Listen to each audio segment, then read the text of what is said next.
राधे राधे नमस्कार बंधुगण आपण समस्तंकु आम यूट्यूब चैनल रे बहुत बहुत स्वागत। आपण देखुछंती आजिर राशिफल ज्ञान। बंधुगण आजिर एही भिडियो रे आमे आपणंकु एमिति एक रहस्यमय कथा कहिबाकु जाउछु जहा सुनिबा परे आपणंको पाद तळु माटी खसी जिवो। हाँ, आपण बिल्कुल ठीक सुनुछंती कारण आपणंको जीवन रे एमिति एक बड़ ग्रह संजोग बनिबाकु जाउछि जहा आपण केबे कल्पना सुद्धा करि नथिबे। कारण आगामी घंटा मध्यरे भगवान श्री गणेशंको आशीर्वादरु एमिति एक दिव्य चमत्कार हेबो जाहाकु देखिबा परे आपण आश्चर्य होइजिबे। एही कथाटी सुनिबाकु जेते अद्भुत लागिले मध्य आगामी घंटा परे जेतेबेले समय हेबो सेतेबेले आम जीवन रे आपणंको हातरे लक्ष टंकार नोट बिड़ा लागिबो एवं एही टंका केवल 5 जन लोकंकु ही मिलिबो।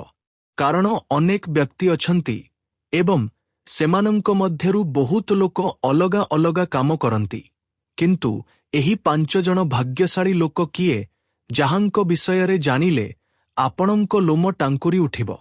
एही 5 जन भाग्यशाली सदस्यंको मध्यरे कोन आपणंको नाम मध्य आसीबाकु जाउछि। आपण ही कोन एही लक्ष टंकार असल हकदार ना आपणंको परिवार लोक? आसंतु आपणंकु एही भिडियो रे समस्तंको विषय रे सूचना देबा। भिडियोटी आरंभ करिबा पूर्वरु आपणंकु एक बड़ गोपनीय कथा कहिबाकु चाहिबु। एही भिडियोर मझिरे एवं शेषरे एमिति एक गुप्त कथा ओ गुप्त मंत्र कुहा जाइछि जाहाकु पाठ करिबा परे एवं एही प्रतिकार करिबा परे आपण आपणंको जीवनर समस्त समस्या को चुटकीरे गायब करि पारिबे। हाँ, किछि लोक निज जीवन रे बहुत चिंतित रुहंती। निज जीवन ओ निज काम को नहीं भाबुथांती जे आम स्वप्न केबे पूर्ण हेबो, केबे आमे निज गोड़रे ठिया होई पारिबा, केबे आमर प्रकृत समय आरंभ हेबो। सेमानंको पाई एक बड़ रामबाण प्रतिकार नहीं आसीछि। तेणु भिडियो को आरंभरू शेष पर्यंत निश्चय देखंतु। जदि निज जीवन रे मंगल चाहुछंती एवं भगवान शिव शंभुंको आशीर्वाद चाहुछंती तेबे आजी एही भिडियो को शेष पर्यंत निश्चय देखंतु। कारण आजिर एही भिडियो कौनसी साधारण भिडियो नुहे। एहा आपणंको जीवन को बदलाई देबा भली एक रहस्यमय जिनिस जाहाकु सुनिबा परे एवं एही प्रतिकार करिबा परे आपणंको हातकु पूरा लक्ष टंका आसीबो। तेनु बंधुगण आजी महादेवंको जेउ सच्चा भक्त माने एही भिडियो देखुछंती सेमाने प्रथमे भिडियो को एक लाइक करि दियंतु एवं आम यूट्यूब चैनल को सब्सक्राइब करी तळे थिबा कमेंट बॉक्स रे सच्चा भक्ति भावर सह हर हर महादेव ओम नमः शिवाय लेखि दियंतु, जद्वारा भोलानाथंको आशीर्वाद आपणंको उपरे बनी रहिबो। हाँ, आसंतु आरंभ करिबा आजिर राशिफल एवं जानिबा आपणंको जीवनर सबुठारु गुरुत्वपूर्ण कथा। शर्त केवल एतिकी जे आपणंकु सेही स्थान को एकाकी जिबाकु हेबो एवं एही स्थान विषय रे भूल रे सुद्धा अन्य काहा सह आलोचना करिबे नाही। तेबे जाई हनुमान महावीर बजरंग बोली आपणंकु लक्ष लक्ष कोटी कोटी टंकार सुना रूपा देई पारिबे। किंतु आजी बजरंग बलींको सच्चा भक्त माने प्रथमे भिडियो को एक लाइक करंतु एवं आमर एही चैनल को सब्सक्राइब करी तळे थिबा कमेंट बॉक्स रे जय महावीर बजरंग बोली सच्चा भक्ति भावरे लेखि दियंतु, जेमिति बालाजींको आशीर्वाद आपणंको ओ आपणंको परिवार उपरे रहिबो। आपण जेउथि भी थांतु कुशल मंगलरे रहिबे। मोर साधकगण आजिर एही भिडियो रे मु आपणंकु सेही जिनिस कहिबाकु जाउछि जहां अन्य कौनसी भिडियो रे आपणंकु मिलिबो नाही। केही एहार सूचना देई पारिबे नाही।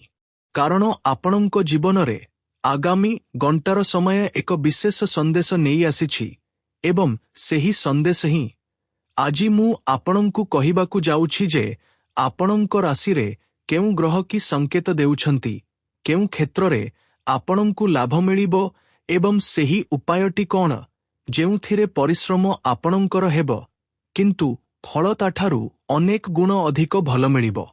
ତେଣୁ ଭିଡିଓକୁ ଶେଷ ପର୍ଯ୍ୟନ୍ତ ନିଶ୍ଚୟ ଦେଖନ୍ତୁ, କାରଣ ଶେଷରେ ଏମିତି ଏକ ବିଶେଷ ମନ୍ତ୍ର ମଧ୍ୟ ଆପଣଙ୍କୁ କହିବି ଯାହାକୁ ପାଠ କରି ଆପଣ ଆପଣଙ୍କ ଜୀବନର ସମସ୍ତ ଦୁଃଖ ସମାପ୍ତ କରିପାରିବେ। ଆସନ୍ତୁ ଗୋଟି ଗୋଟି କରି ସମସ୍ତଙ୍କ ବିଷୟରେ ଜାଣିବା। ବନ୍ଧୁଗଣ, ମନେ କରନ୍ତୁ ଆପଣ ଜଣେ ବ୍ୟକ୍ତି ଯିଏ ଅନେକ ମାସ ହେବ ଚାକିରି ଖୋଜୁଛନ୍ତି ଏବଂ ଆପଣଙ୍କୁ କୌଣସି ସ୍ଥାନରେ ଆବେଦନ ପାଇଁ ସଫଳତା ମିଳିନାହିଁ। ସବୁ ସ୍ଥାନରେ ସବୁ ଲୋକଙ୍କ ପାଖରେ ଚେଷ୍ଟା କରି ଦିନେ ଆପଣଙ୍କୁ ଏମିତି ଲାଗିଲା ଯେ ୟାର, ଏବେ ଆମେ ହାର ମାନି ସାରିଛୁ, ଏବେ ଆମ ଜୀବନରେ କିଛି ବାକି ନାହିଁ, ସବୁକିଛି ବର୍ବାଦ ହୋଇଯାଇଛି। କିନ୍ତୁ ନା, ଦିନେ ଏମିତି ଏକ ସମୟ ଆସେ ଯେ ପୁରୁଣା ପରିଚିତ ଲୋକଙ୍କ ଫୋନ ଆସେ ଏବଂ ସେଇଠୁ ହିଁ ଆପଣଙ୍କ ଜୀବନର ନୂଆ ରାସ୍ତା ଖୋଲିଯାଏ।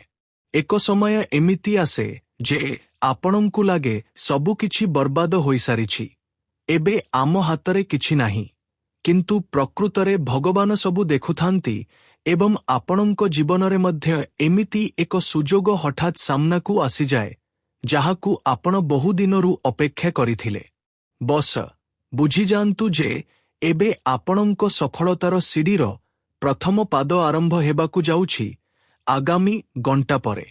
ତେଣୁ ଭୁଲରେ ସୁଦ୍ଧା ନିଜ ବ୍ୟକ୍ତିଗତ ଜୀବନରେ ଏହି ତିନୋଟି କାମ କରନ୍ତୁ ନାହିଁ, ନଚେତ୍ ବହୁତ ଅନୁତାପ କରିବେ।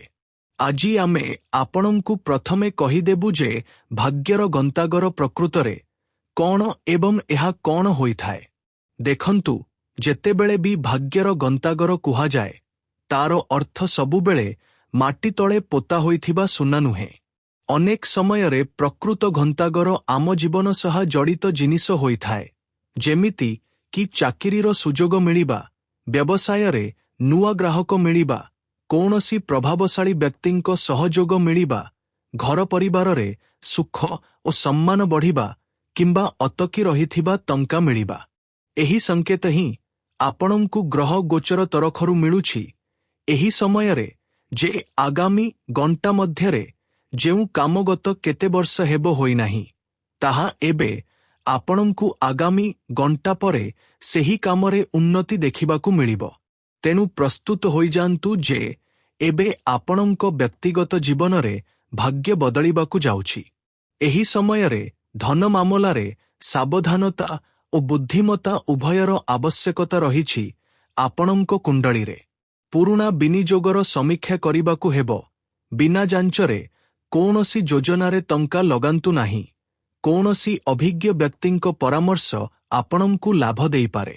ଚାକିରି କରୁଥିବା ଲୋକଙ୍କୁ ବରିଷ୍ଠ ଅଧିକାରୀଙ୍କଠାରୁ ସହଯୋଗ ମିଳିବାର ସମ୍ଭାବନା ବନୁଛି ଏହି ସମୟରେ ଏବଂ ବ୍ୟବସାୟୀଙ୍କୁ ନୂଆ ସମ୍ପର୍କରୁ ଲାଭ ମିଳିବ। ହଁ, ତେଣୁ ଏବେ ଯେଉଁ ଲୋକମାନେ ବିଜନେସ୍ କରୁଥିଲେ ଏବଂ ସେଥିରେ ସେମାନଙ୍କୁ ଲାଭ ମିଳୁନଥିଲା, ଆଗାମୀ ଘଣ୍ଟା ପରେ ସେଥିରେ ଭଲ ମୁନାଫା ମିଳିବ। ଏହି ସମୟରେ ପ୍ରେମ ଓ ପରିବାର କଥା କହିଲେ ଆପଣଙ୍କ ଜୀବନରେ ଚାଲିଥିବା କୌଣସି ପୁରୁଣା ବିବାଦର ସମାଧାନ ବାହାରିବ। ଜୀବନସାଥୀଙ୍କ ସହ କଥାବାର୍ତ୍ତା ଭଲ ରହିବ।